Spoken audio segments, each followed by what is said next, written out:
Imagina entrar a un salón de fiestas deslumbrante, espejos infinitos, lámparas de cristal que tiemblan con un rumor que no proviene de música alguna, sino de una respiración profunda escondida en las paredes. Ahora contesta sin parpadear.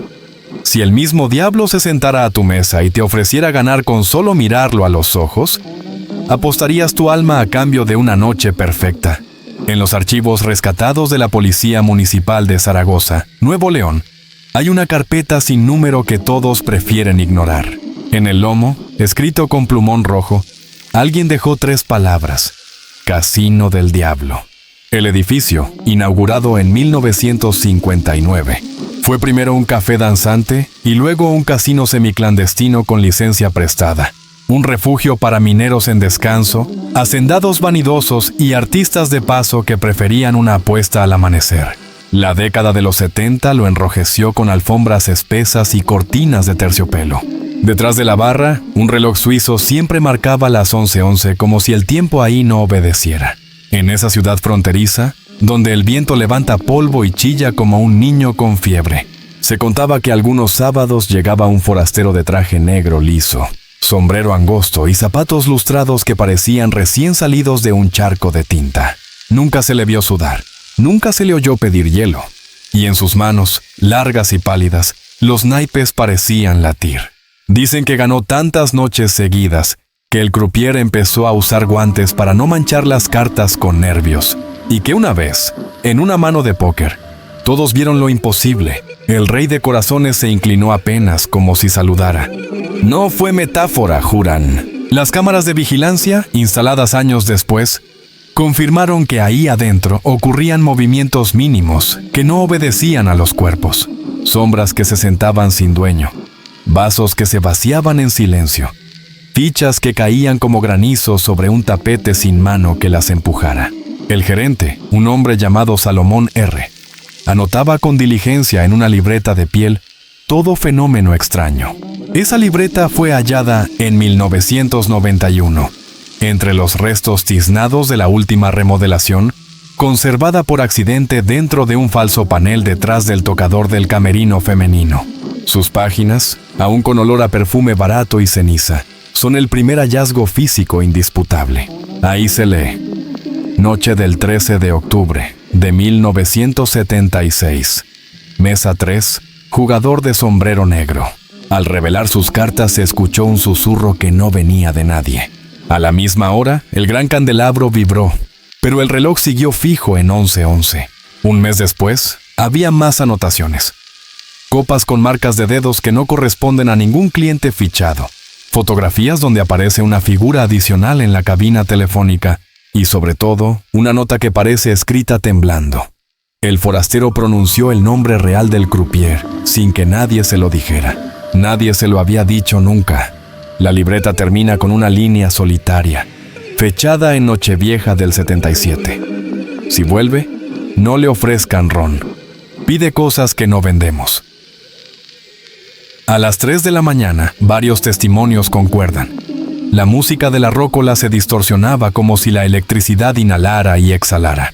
El saxofón sonaba más áspero, la trompeta se estiraba, y las notas altas caían, pesadas contra las lámparas. Una bailarina, Rubí del Prado, dejó grabado un casete donde se oye su voz contar cómo el forastero, al cruzar frente al espejo grande del vestíbulo, no lanzó reflejo alguno. La cinta es el segundo objeto en poder de los investigadores aficionados que aún visitan el lugar. Un magnetófono Philips con etiqueta descolorida y un rastro de pegamento que huele a trementina. Cuando lo reproduces, por instantes, hay silencio total.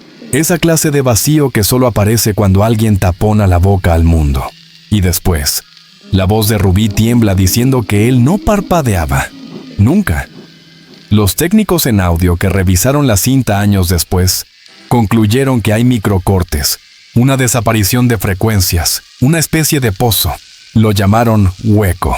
En la bolsa lateral del estuche apareció además una ficha de 5 pesos, quemada por un lado como si la hubieran dejado sobre un comal.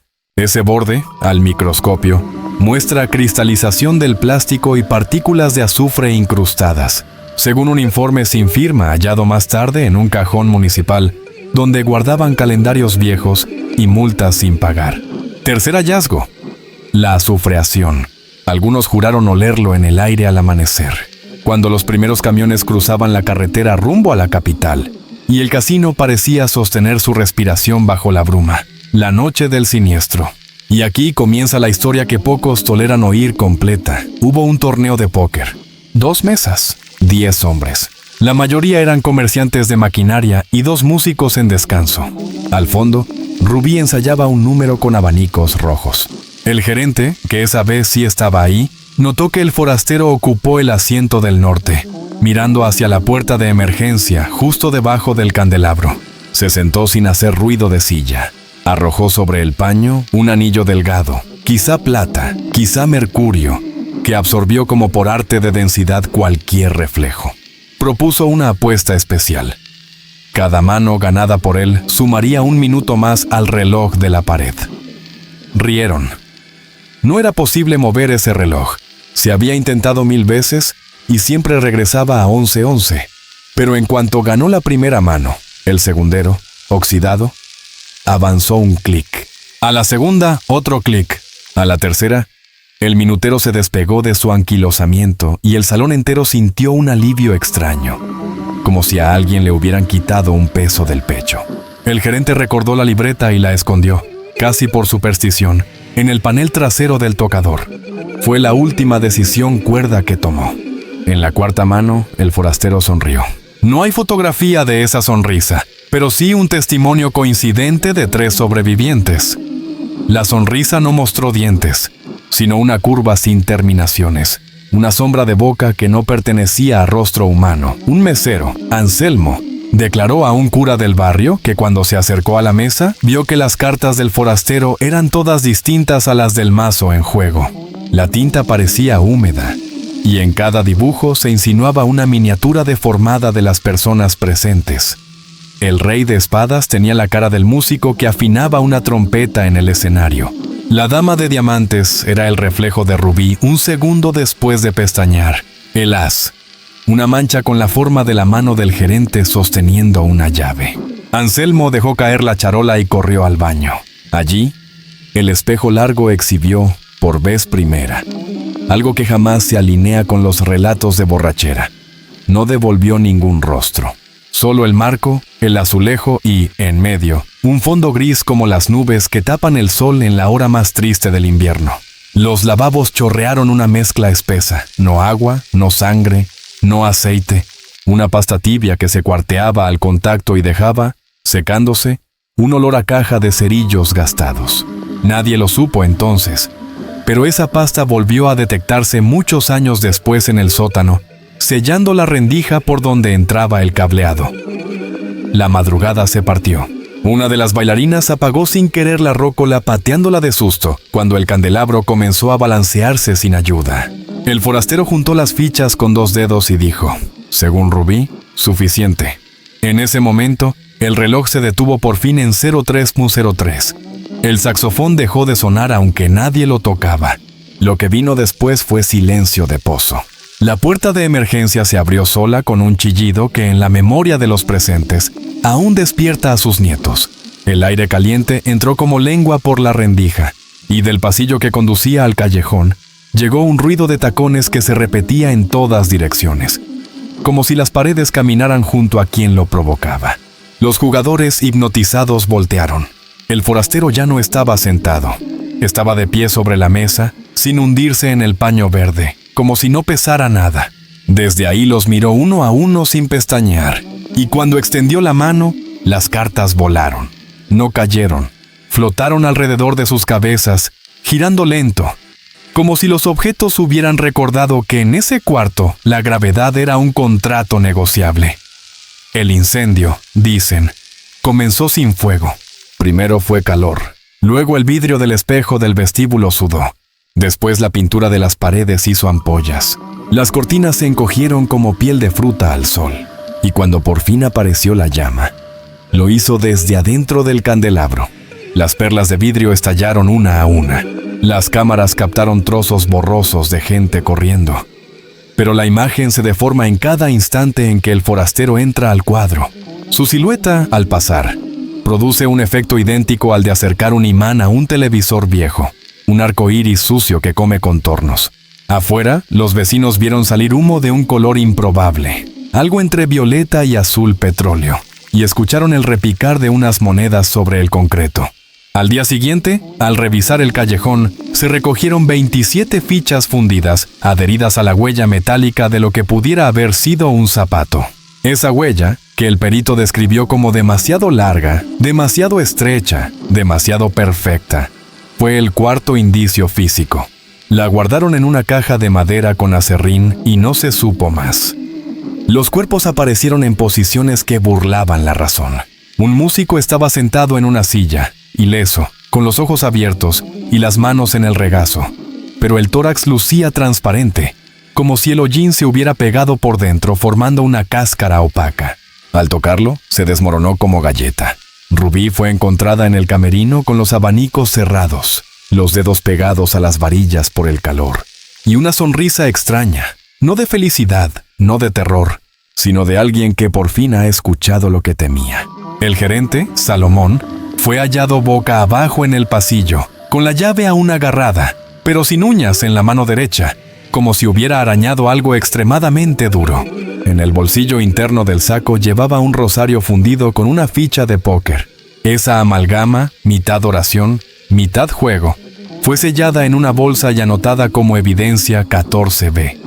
Años después, un sacerdote la solicitó en préstamo para un exorcismo en otra colonia. Jamás la devolvió, y cuando le preguntaron, solo dijo que no era suya esa cadena, que en su cajón encontraron, en cambio, un alambre oxidado que al tacto daba descargas pequeñas pero constantes. Ahí terminó el rastro oficial, el casino cerró. Quedó una fachada con ventanas selladas y un letrero torcido.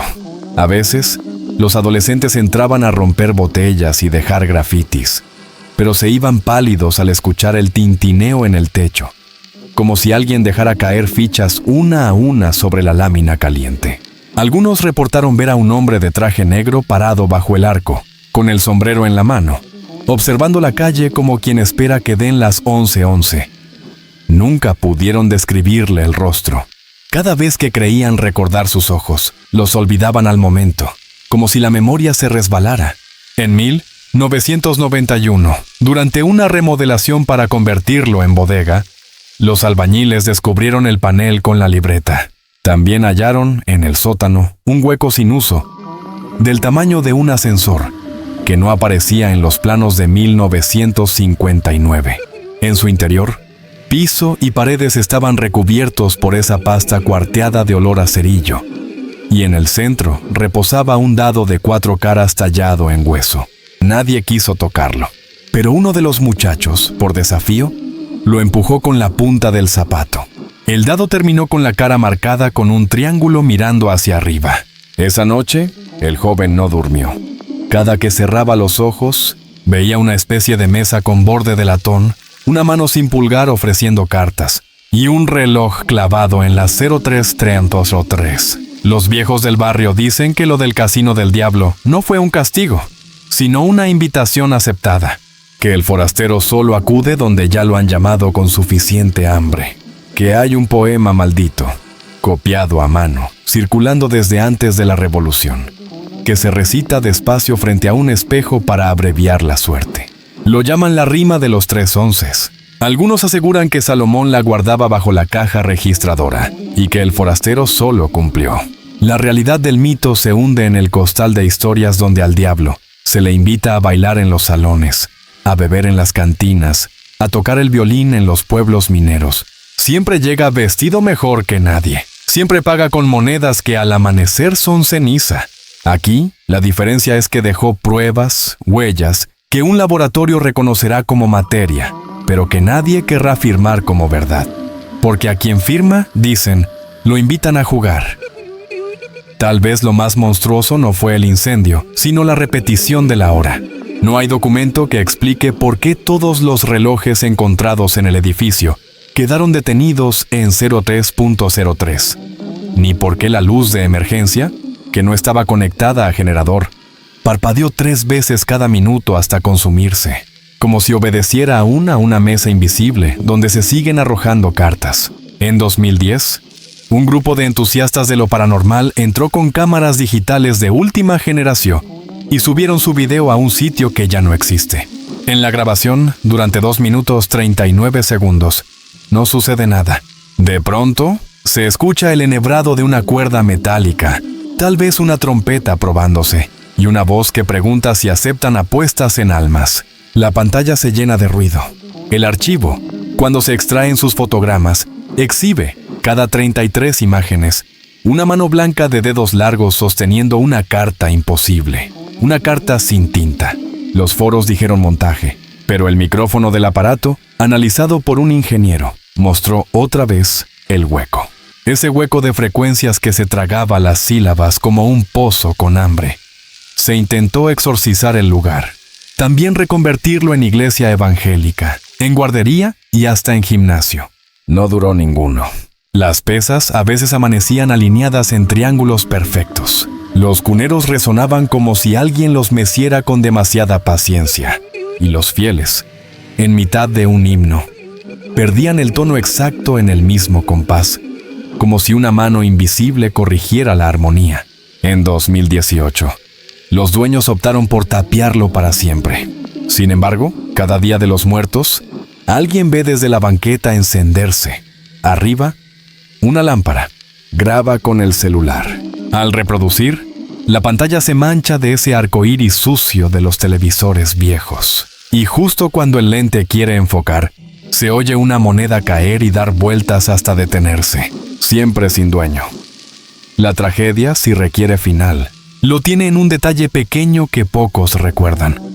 Cuando recogieron los restos del candelabro, entre el vidrio roto se halló un caracol marino diminuto, seco y perfecto, sin rastro de haber pertenecido nunca a ninguna decoración. Dentro, aún ahora si pegas el oído no se oye el mar, se oyen fichas y un soplido que cuenta 1, 1, 1. Por eso los vecinos pasan rápido, y cuando alguien nuevo pregunta por qué ese edificio parece mirar, los viejos no explican. Señalan el reloj clavado más allá de la reja y recomiendan no jugar nunca con la hora. Si vas, no lleves espejos. Si llevas reloj, déjalo afuera. Y si por accidente te cruzas con un hombre de traje negro que no parpadea, no le sostengas la mirada. Él solo ofrece lo que uno ya trajo. Y sus mesas no tienen borde. Son pozos. Dime, ahora que conoces la historia, si aún te atreverías a sentarte cuando el candelabro empiece a vibrar y el reloj señale 03.03. Porque quizás el único misterio que queda por resolver es este. ¿Quién hace sonar las fichas cuando no hay nadie dentro?